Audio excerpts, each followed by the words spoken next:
Jerry, 3 goals, 3 points. Was that the perfect afternoon? Yeah, I think that's a great away performance, first and foremost. I said to you before the game, I've been able to keep the same team for the last couple of weeks, which is important, keep some continuity. They're out on their feet in there. There's a lot of physical demands in the way we're playing at the moment, and credit to each and every one of them. We thoroughly deserved the win. Dominant display and away display, if you like, and pleased we scored 3 goals. Good reaction after conceding a goal as well to come back, and players deserve all the credit. As I said to you, the environment's changed over the last 3 weeks. There's been a noticeable feel about the place that people are buoyant, people are enjoying their football, there's smiles on faces, and there's communication, which is key really. So the group themselves have brought that. Obviously we all talk about and know about what I've had to do, and now we're seeing the fruition of it. As a manager, you obviously had the 3 goals. You also had your defence standing up to any aerial balls that were thrown at them. Is there an aspect that pleases you most out of both of those? Well, both. I mean, we've got some young players in there that are just getting better every time they play for Bath City Football Club, alongside Jack Batten, who's now a leader in it. So the back 3, I thought Callum was exceptional today. Again, he's going to be some player. And Zach is learning every single week. First time he's been out on loan. They love competing, they love defending, which is what you want in a defensive backline, if you like. Eddie as well at wing back, and Elliot. I can go through them all. I think we've got more solidity in the middle of the pitch with Jordan and Joe now. Cody Cook looks a completely different player. What a threat he is now. He's getting himself cuts and bangs on heads, and that tells you he's really competing, putting people on the floor.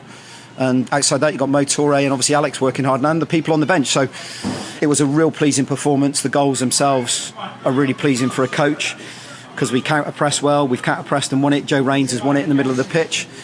Drove up the pitch, decided to pass it to Cody. Emphatic finish, top corner, brilliant, totally deserved that. And of course we go and concede a goal. That was caught for them really, but Jack's header is a fantastic header. First goal, of course. And nice to see him scoring a set piece. We look dangerous now from our set pieces, and then of course the third goal is our little short corner we've got, and it's come off ever so well, and I'm pleased Alex Fletcher's got a goal as well. You're talking about set pieces there. Clearly the third one has been worked on the training pitch. The first one as well? Yeah. Without going into it too much, because I don't want to, but we've changed certain aspects of our set pieces. There's loads that go on in set pieces that people probably won't realise, and the detail that goes into it. It's not by coincidence now we're getting first contacts on them. It's not by coincidence players are arriving at the right time. The delivery is right. And that takes quite a lot of work on the training ground, so we've really put a lot of emphasis on that, and that's pleasing when that comes off. But the overall general performance is more pleasing than anything else. This is a tough place to come, make no bones about it. Full-time club, great manager and good assistant manager as well, and they've been in a good run of form. I came here Wednesday and it was a very good game, good National League South game, and we've taken a top 6 team there beyond what we thought anyone may have thought us coming here would have done.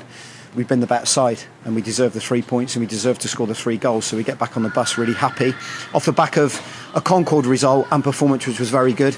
And let's make no bones about it, a Dartford performance where we deserve to win the game. So there should be a lot of confidence in there, not forgetting how we get here and how we've done it. We won't rest on our laurels. We've upped the ante in training a little bit physically. We've demanded off them. And that's the first bit. We've got to get Tuesday, Thursday right again, and then we've got a good game and a tough game against Hungerford. Dave Sims-Burgess came on for his debut late on. What are you hoping that he'll bring to the squad?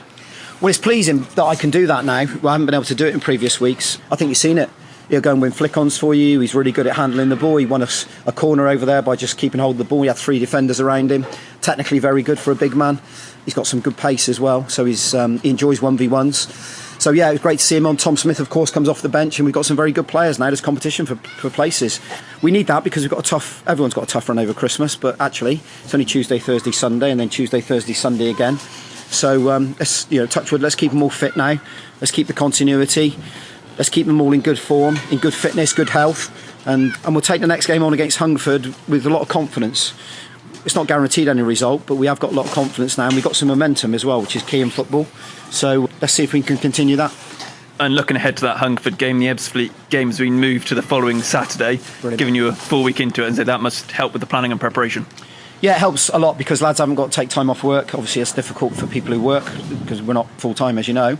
So lads have to take half days, and that's not easy at jobs. But also for our coach, for our training, we want to keep the training schedule the same as much as we can, keep that pattern going. And going to a Saturday, there'll be a bigger crowd down there.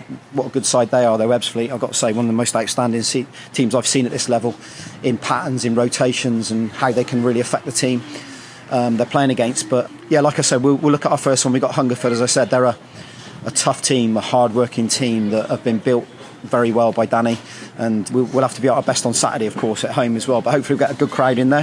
Hopefully they'll get behind the boys. Thanks very much to the people that came here today. Cold afternoon down in Hampshire, but we've travelled well again. Pleased for them. They've seen a very good performance from Bath City Football Club, and I think they have seen over the last couple of weeks how much we've turned it around. It's probably be one of my biggest achievements if I can get us climbing this league. I've got to be honest about that, because when you're challenged and tested as a manager like I have been, and the stuff I've had to sort out off the field, it's quite draining and it's tough, but I enjoy doing it. I've loved it. I've enjoyed it just as much as I have when we've been in our good runs. And like I said, all I'll ever do is work hard for Bath City Football Club. It's important I do that, and I know what a good squad looks like, and at the moment we've got a team there that's hungry, want to play for the football club, passionate, enjoy winning and enjoy coming to training every single week. There's no negativity around it, so that's a great feeling as a manager. And you mentioned the word tough there. Something else that's tough is the challenge you're taking on with Mark Stillman, running challenge on the 20th of December, but I know it's to raise money for a cause close to your heart.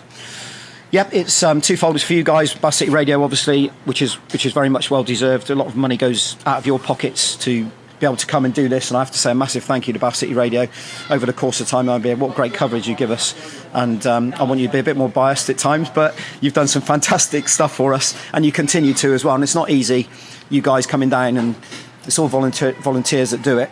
And I'd like to thank you and everyone involved with Bath City Radio for that. And that's my little bit back for that bit. The other bit is JDRF, which is Juvenile Diabetes Research Foundation. Obviously, my 12-year-old son, Oscar's got type 1 diabetes, which came on from just a virus. Really unfortunately, he had a really serious virus, and that triggered type 1 diabetes. I want to raise awareness for it as well, because the stigma around diabetes in young children, it's diet. It completely isn't. It's the opposite. He's had a healthy lifestyle, but this virus hit him really hard, and it was not good at one point. So I want to give a bit back, because as a foundation, the research, and who knows where that may get to in 10 years' time. Little Oscar at the moment is fortunate enough that he can test himself on his arm through his phone and through his Dextrom as well, and also his insulin goes through him via a pump in his tummy at the moment, and that lasts for 72 hours. Well, that's amazing, because he doesn't have to inject anymore, doesn't have to prick his fingers. So where that's come on in the last 10 years is remarkable. And guess, where that may be in 10 years' time, I don't really know, but it seems to be improving. And also the support, the network support they give families as well, which is brilliant. So, he does well. He's still very active, very sporty. He has his tough days, of course, with it. But I hope that we can, myself and Mark, first and foremost, finish the run. And we raise lots of money, as I said, for both organisations, because it's very, very important that gets recognised. And if you can donate, please do. Details are on the Bath City social media channels. But thanks very much for your time, Jerry. Well done this afternoon. Cheers. Thanks for coming down. Cheers, Mike.